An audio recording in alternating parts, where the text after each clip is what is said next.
Eu tenho memórias difíceis, mas memórias de dificuldades, financeiras, de muitas vezes de ser acho que um momento que foi muito doloroso para mim foi o momento que meus pais não conseguiam mais pagar escola para mim e eu tive que ir para uma escola do estado mesmo, né? Uma escola pública. Então, assim, eu gostava muito de estudar, eu era uma excelente aluna, estava ali ambientada com os colegas, né?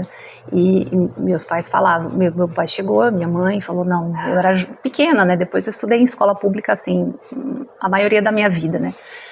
E meu pai falou, não, a gente não vai ter mais condição eu lembro, me marcou muito isso, assim, foi bem difícil. Mas isso não eu costumo dizer que isso não determina, né? Nem a placa da escola, nem a placa da faculdade, Sim. Não é isso que determina o que você vai ser, o que você vai construir. Isso é parte da jornada. Faz parte. E quais as memórias mais doces?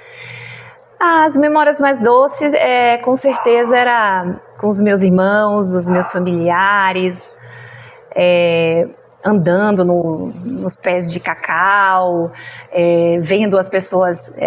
Existe um processo para fazer o chocolate, né? Porque o cacau ele é feito ele é retirado, né, a semente. Não é a polpa do cacau que faz o chocolate, é a semente do cacau. Uhum. Então a gente tinha uma fazenda e era o processo era muito artesanal, era um processo que não tinha grandes máquinas, nada disso. Então eu via como era, né, a colheita, depois secava o cacau, deixava o cacau secando, eu passava no outro dia e estava o cacau secando, depois eu levava para a barcaça e esse cacau, eles pisavam, e a gente brincava de pisar ali, ficava pisando aquelas sementes e depois secava no sol e era muito gostoso, assim, muito... Manuela, você acha que esses momentos de dificuldade que você teve e de desafios, eles te tornaram uma mulher, uma profissional melhor, mais resiliente? Sim, mais forte, mais resiliente e com mais empatia também, de entender o outro também, de perceber, né, que tudo não está na minha régua muitas vezes. Eu preciso... Eu era uma pessoa muito exigente comigo mesma e com os outros, mas eu percebi que para ser feliz não precisa ter essa exigência toda, que é importante você entender o limite do outro, o que o outro quer, o que o outro tem de sonho, mas também, esse outro também não pode te definir. Sim. Ele tem que ter um limite entre as duas partes e andar com equilíbrio. O que você mais gosta no momento e no ato de ser docente? Da aula propriamente dita? Eu gosto de tudo, né? Mas com certeza da transmissão, a forma como você transmite o conhecimento, eu acho que é interessante. Eu gosto de aprender e gosto de ensinar. Então eu sou um entusiasta do estudo. Então eu acho que dos dois momentos ali, aquela troca, eu acho incrível, mas eu também gosto da juventude, do cheiro da juventude, dos jovens. Isso para mim também me fascina também. Trocar experiências, aprendendo. Né? Eu tenho uma filha jovem, né? Então todo dia eu tô aprendendo com ela, todo dia eu tô aprendendo com o pessoal, com os alunos da Unirp. É um aprendizado constante. Eu era uma pessoa que não usava tênis, um exemplo. Aí minha filha, mãe, você precisa usar um tênis, porque um tênis, depois que eu usei um tênis, aquilo me libertou. Eu adoro usar tênis. Então, assim, são coisas que você não faz, assim. Eu acho que como eu fui uma criação muito rígida, eu não fiz isso. Mas aí vem um jovem e dá uma outra versão de tudo e eu embarco nisso, eu sou super feliz depois. Sempre acontece isso. Na época, quando você veio pra cá, as diferenças culturais foi algo muito latente para você? Foi bastante, porque apesar de eu nascer no interior e vim para o interior, né? Sim. Isso é uma coisa que o interior, graças a Deus, tem, né? Aquela coisa do acolhimento. Mas a cultura era diferente, Sim. né? A cultura da Bahia é uma cultura muito mais relaxada, muito mais calma, muito mais... E a cultura do interior, as pessoas do interior de São Paulo, as pessoas são muito mais produtivas, são muito mais eficientes. Então, eu sofri. Ao mesmo tempo, é um pouco... Não é. o interior de São Paulo, ele é acolhedor. Ele gosta de abraçar tudo, mas o baiano gosta muito mais ainda, né? Aquela coisa de você estar o tempo todo junto ali. O calor humano lá é mais latente, mais forte, é. Mas aqui é também, sim. Mas só que eu acho que lá ainda é muito mais, assim. Então tinha também a questão da culinária, né?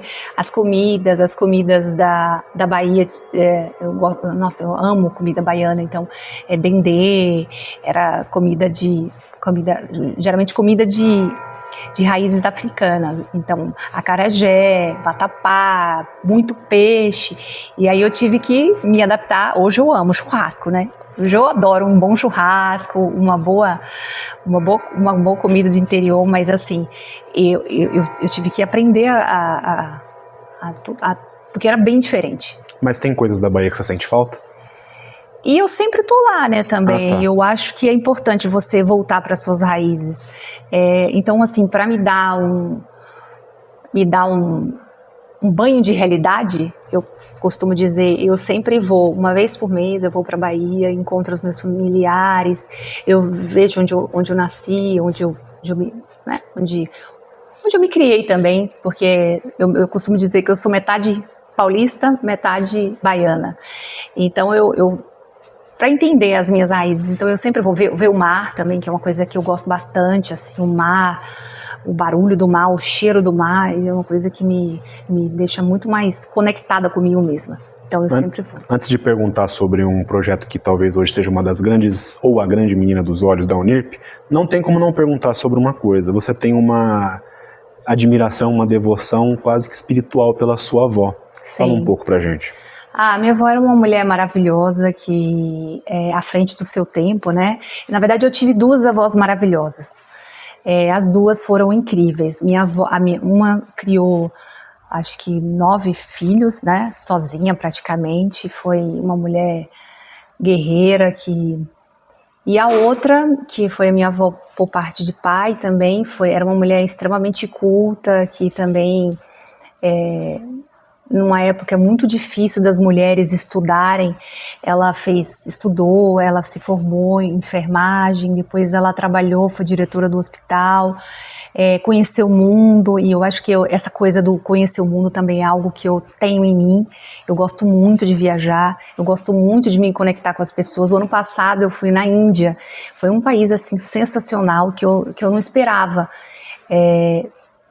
tão diverso, tão multicultural, mas ao mesmo tempo tão fascinante.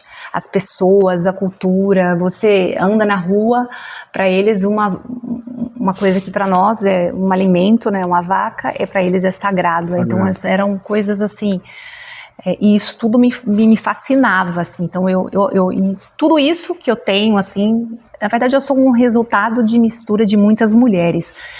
Famílias daqui que eu convivi, mulheres que eu admiro muito, e minha avó era uma delas, foi uma das primeiras, assim. A minha mãe também, que é uma mulher muito forte, muito guerreira, que também né, trabalhou, sustentou a gente. Nós estamos 5 irmãos, e minha mãe sempre tomou a frente de tudo, resolveu tudo. Eu tenho muito a agradecer a ela, porque se não fosse ela, eu não estaria aqui.